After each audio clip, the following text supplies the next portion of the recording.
Hello guys, welcome to my YouTube channel जोजस study. आपका हमारे चैनल पर स्वागत है। तो ये है क्लास 6 की साइंस। यहाँ पे हम चैप्टर 4 के क्वेश्चन आंसर कवर कराएंगे। और अगर आपको चैप्टर पढ़ना है तो जो कि हम पहले ही पढ़ा चुके हैं, तो आप क्या करना, इस वीडियो के डिस्क्रिप्शन बॉक्स में जाना, वहाँ पे कक्षा 6 विज्ञान के नाम से लिंक दी गई है, उस पर टच करना और आपके सारे चैप्टर ओपन होके आ जाएंगे। तो चलिए शुरू करते हैं आज की क्लास।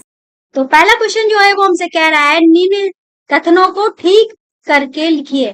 मतलब ये कथन जो है कुछ गड़बड़ लिखे हैं, हमें इनको ठीक करके लिखना है। पहला कह रहा है का वाला, तना मिट्टी से जल एवं खनिज अवशोषित करता है। तो भाई आंसर हो जाएगा, तना जो होता है वो अवशोषित नहीं करता है। तना जो है पहुंचाता है हर भागों तक, तना नहीं अवशोषित करता है। अवशोषित कौन करता है? जड़ें अवशोषित करती हैं। कौन अवशोषित करता है? जड़ें अवशोषित करती हैं। आगे चलते हैं। नेक्स्ट हमारा क्वेश्चन है, पत्तियां पौधे को सीधा खड़ा रखती है। तो पत्तियां थोड़ी ना खड़ा करती हैं, पत्तियां नहीं खड़ा करती हैं, तना खड़ा करता है। ठीक है, आंसर हो जाएगा तना। फिर लिखा है जड़ें जल को पत्तियों तक पहुंचाती है। ठीक है, तो जड़ें जो है जल को पत्तियों तक पहुंचाता है। आंसर हो जाएगा नहीं, जड़ें नहीं पहुंचाता है, तना जो है जल को पत्तियों तक पहुंचाता है।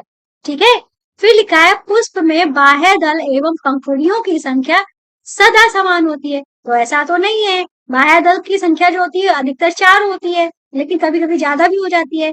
तो आंसर हो जाएगा पुष्प में बाह्य दल और पत्तियों की संख्या सदा समान नहीं होती है। तो हमारा यहाँ पे नहीं लग जाएगा। फिर लिखा है यदि किसी पुष्प के बाह्य दल परस्पर जुड़े हैं तो उनकी पंखुड़ियां भी आपस में जुड़ी होंगी। तो ऐसा भी नहीं है। तो आंसर हो जाएगा यदि किसी पुष्प के बाह्य दल परस्पर अलग होंगे तो उनकी पंखुड़ियां आपस में जुड़ी नहीं होंगी। तो इस आंसर को ऐसे लिखा जाएगा, यदि किसी पुष्प के बाह्य दल परस्पर अलग हैं तो उनकी पंखुड़ियां भी आपस में जुड़ी नहीं होंगी। ठीक है, ये हमारा आंसर कुछ इस तरीके से लिखा जाएगा।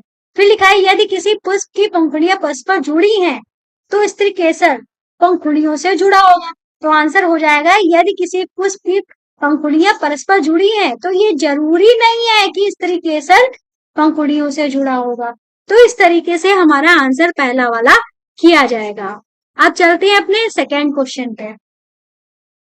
ये कह रहा है निम्न के चित्र बनाइए, एक पत्ती, मूसला जड़ और फिर एक फूल अपने सारणी 7.3 में अध्ययन किया हो।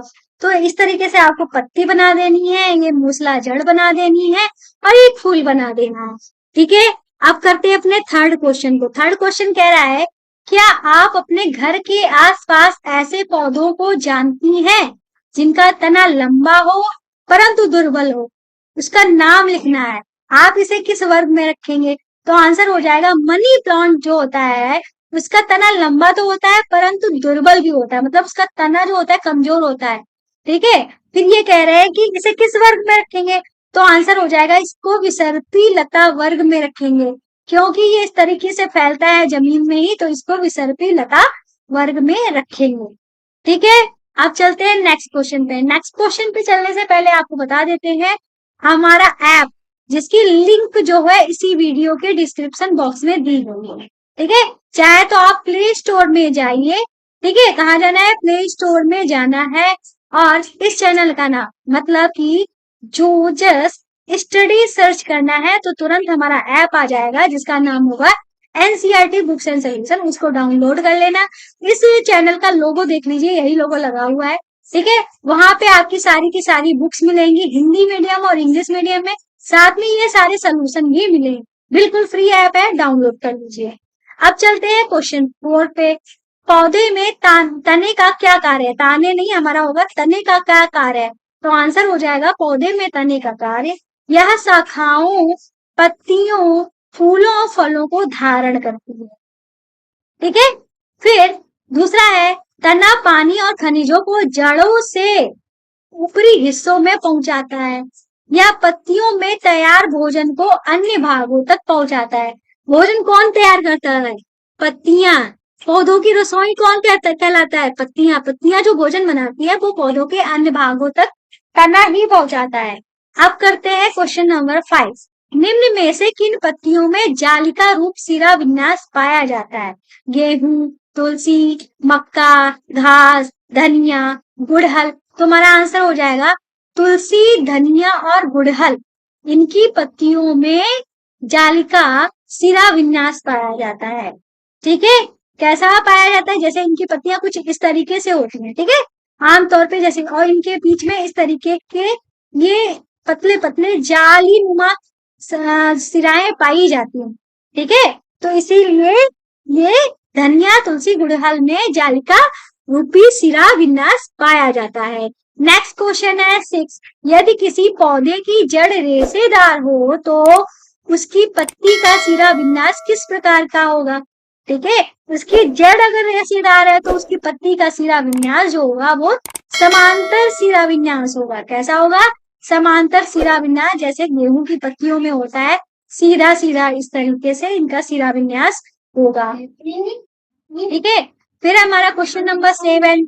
यदि किसी पौधे की पत्ती में जालिका रूपी सिरा विन्यास है तो उसकी जड़ें कैसी होंगी? तो उसकी जड़ें मूसला जड़ होगी। कैसी जड़ें होंगी? मूसला जड़ होगी। फिर अब करेंगे क्वेश्चन नंबर 8। क्वेश्चन नंबर 8 हमसे क्या कह रहा है? अब है हमारा क्वेश्चन नंबर 8। ये कह रहा है क्या आप किसी पौधे की पत्ती की छाप को देखकर या पहचान कर सकते हैं कि उसकी जड़ मूसला जड़ होगी अथवा जकड़ा जड़? तो आंसर हो जाएगा हाँ। यदि किसी पत्ती में जालिका रूपी सिरा विन्यास है तो उसकी जड़ें कैसी होंगी? मूसला जड़ होगी। यदि पौधे की पत्ती में समांतर सिरा विन्यास है तो उसकी जड़ें जो है वो झकड़ा जड़ें होंगी या रेशेदार जड़ें होंगी। ठीक है, झकड़ा जड़ों को ही हम रेशेदार जड़ कहते हैं। ठीक है, अगर जालिका रूपी सिरा विन्यास है तो उसकी जड़ें मूसला जड़ें होंगी, और अगर समांतर सिरा विन्यास है तो उसकी जड़ें जो है वो रेशेदार जड़ें होंगी। अब करते हैं नवा क्वेश्चन। नवा क्वेश्चन जो है वो हमसे कह रहा है किसी पुष्प के विभिन्न भागों के नाम लिखिए। तो ये होंगे किसी भी पुष्प के मुख्यतः भाग, जो होंगे ही होंगे बाह्यदल, पंखुड़ियां, स्त्री केसर और पुंकेसर। अब चलते हैं क्वेश्चन नंबर 10 पे। ये कह रहा है निम्न में से किन पौधों के फूल आपने देखे हैं? तो हमारे पास है ऑप्शन में घास, मक्का, गेहूं, मिर्च, टमाटर, तुलसी, पीपल, शीशम, बरगद, आम, जामुन, अमरूद, अनार, पपीता, केला, नींबू, गन्ना, आलू, मूंगफली। तो हमारे आंसर क्या हो जाएंगे? किसके किसके फूल देखे देखे जाते हैं?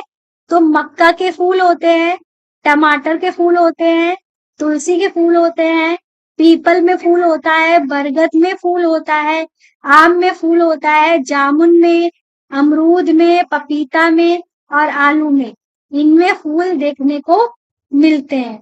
ठीक है, बाकी जैसे कि हमारा घास हुई, गेहूं हुआ, शीशम हुआ, और अमरूद में तो होते हैं, अनार में भी होते हैं, केला हुआ, केला में भी फूल होते हैं। ठीक है, केला इसमें ऑप्शन में नहीं है।